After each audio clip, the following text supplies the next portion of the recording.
Hey guys, Rob again. This is one of those teal colored base coats, so this is not a clear coat. I'm going to use the Lukat Fix It on here, see what happens.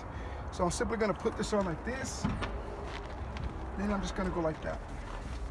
So remember, when you use this product, don't use it like a wax. There's no wax in it. All you're going to do is clean.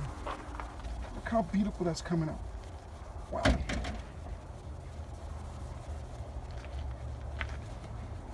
Holy smokes. Now it's normal when you're working on a base coat, you'll see the color coming off. It's perfectly fine.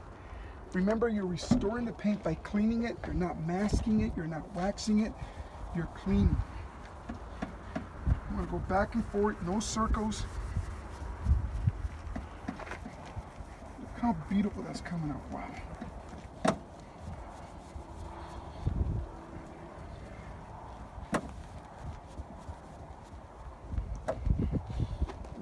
So now, this.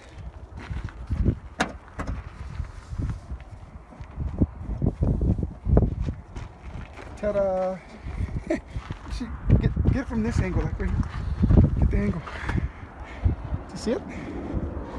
How long are we in? Minute 24 seconds.